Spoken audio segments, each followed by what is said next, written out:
In this episode, we're going to be talking about hosting guests with pets, so stay tuned.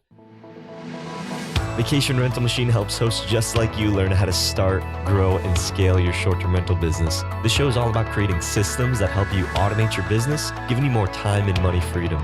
If you're ready to start living the vacation rental life, then subscribe to this podcast today. Come and join us on our Facebook group, The Host Nation, where we'll be talking about starting, automating, and scaling a short-term rental business. Now, on to the show.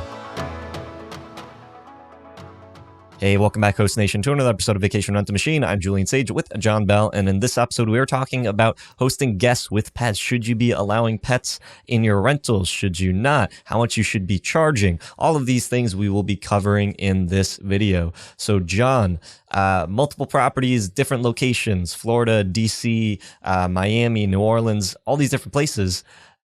People traveling have different needs. Do you allow pets in all of your rentals? Do you not let them in any? Do you have them in some? Well, what's kind of your idea with hosting pets in properties? So, no, I do not allow them in all properties, but there are specific properties that I decide that, hey, we designed it in a way that could allow pets. At the same time, we also might have a bigger place that we want to occupy. Maybe it does have a yard. We might just say, hey, this can really just serve really good for those families traveling with pets. So not all units do we allow it, but in some units we do. And it's important because when we did this pivot for COVID, allowing pets was one of those things that did get you some immediate occupancy in some places that you might not have been able to occupy for a good length of time. So that was really key. That was a good lesson learned. So yes, you do want to allow pets when you can. When you can. If you cannot, just do it because of lease restrictions, or maybe you have a suede couch and you automatically know it's going to cause more mayhem for your cleaners.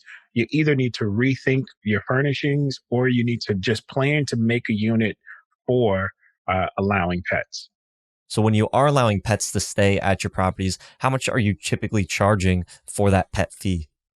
You know, I charge per stay, and it really ranges between $45 to maybe even $65 per pet. And that sometimes is a good chunk on top of the reservation if it's a good pet.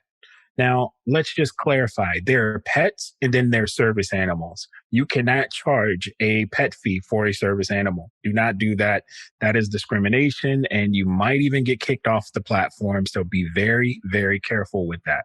So yes, I charge about $45 to $65. And let me tell you what that really includes.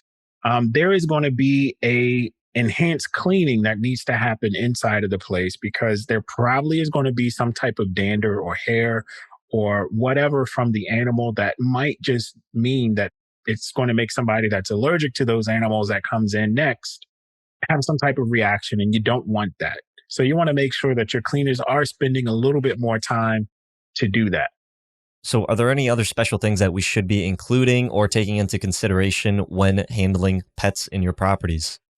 Absolutely. So, of course, when you are charging a pet fee, people think that that means that they can allow their pet to do anything and they don't have to clean up or do anything. That includes droppings in the yard. So if that means that you need to go out and actually get a service to come out every week or every 2 weeks because you allow that many pets to kind of come, you need to have somebody come and kind of maintenance the yard to make sure that it's still pristine, no matter if you have a pet or not.